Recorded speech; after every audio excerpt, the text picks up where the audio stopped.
everyone chases the move. Almost no one trains the breath before the move. Why do the biggest shifts happen when you're doing nothing? Because the space between beats is where aim becomes clarity, where urgency melts into precision. Wait one heartbeat longer. Feel the decision choose you back. Here is the core insight up front. Transformation begins in the pause. Movement only reveals what the stillness already decided. We glorify motion. We worship speed. But the moment before action is where the path selects its traveler. Train the space, not just the swing. The blade is raised on the inhale and drawn on the exhale. A musician rests, so the next note can land with weight. A fighter sinks into quiet, and the world widens by a breath. The body knows this truth. When you hold the breath for a count longer, sight steadies. Hands loosen without losing strength. The floor returns under your feet. You stop fighting the moment and start holding it. Stoicism calls it presence with what is within reach, not tomorrow, not an imagined failure, but this breath, this stance, this single choice in front of you. Taoism speaks of the uncarved block and non-grasping. Let the surface settle and the water clears on its own. Force clouds it. Patience reveals the bottom. Zen points to the gap between thoughts.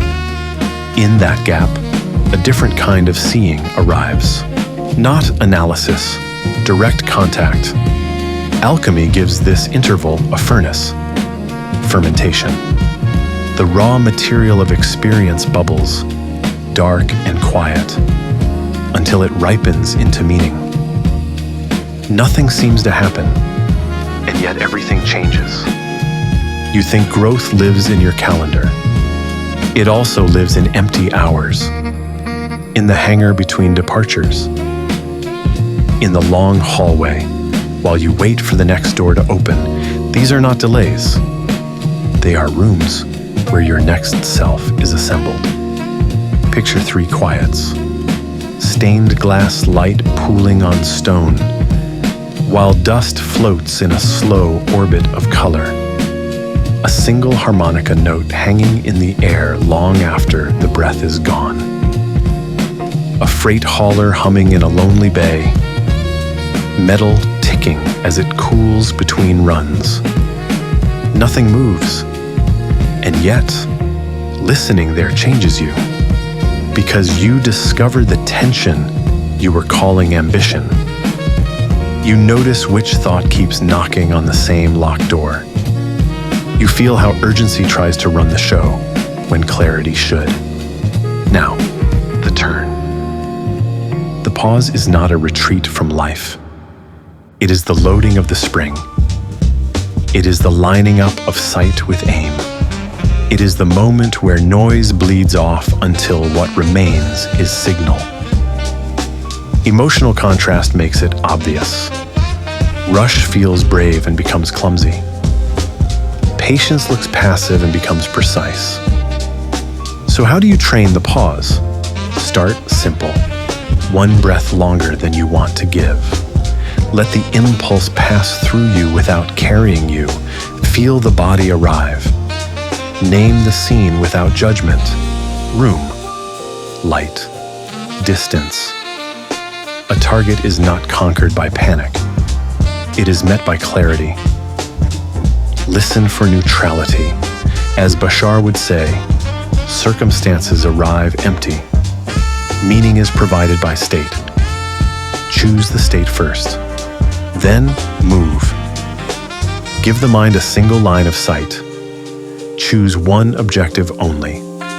Strip away everything that does not help it. Clarity is a subtraction, not an addition. Alchemy also speaks of distillation. After fermentation, heat rises and carries the essence upward. What is heavy stays behind. What is true condenses. Treat your choices the same way. Raise them to the heat of stillness. Let the vapor of impulse lift off. Keep what returns as a clear drop. Let the heart speak last.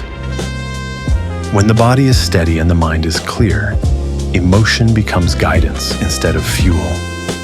It points instead of pushing. Make it practical. Before a hard conversation, take 60 seconds where you say nothing. Let your face soften, let your shoulders drop.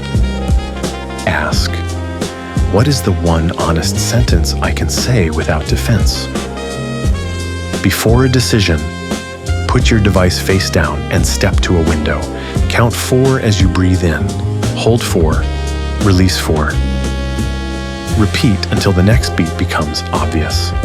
Before a move in a crowded room, widen your gaze to include the edges. Who is tense? Where is the space? Enter that space. Now, the pivot of energy, action returns. But it returns differently. You are not chasing the move anymore. You are letting it land.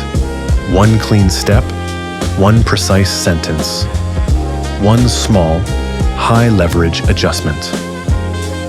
This is the stillness between movements doing its work. What looked like nothing was the most potent something. Patience condensed possibility into direction. If you practice this, the world cooperates. Not because it bends to your will, but because you are finally aligned with the current that was already moving. You miss fewer openings. You force fewer doors. You bruise fewer people. You spend your courage where it counts. There will be days the silence feels like failure. You will want noise, any noise, to prove you are progressing.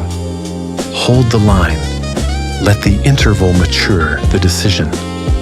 Let the quiet make the shape. And when it's time, you'll know. The breath will release on its own. The step will take itself. Do not confuse stillness with stagnation. Stagnation resists, stillness receives. This month is not about doing more. It is about learning to do less so that what you do lands deeper. So practice the breath before the move.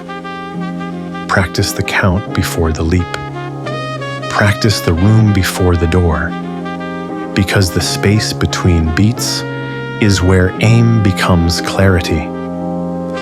Where urgency melts into precision. Wait one heartbeat longer. Then let the next step choose you back. Question this.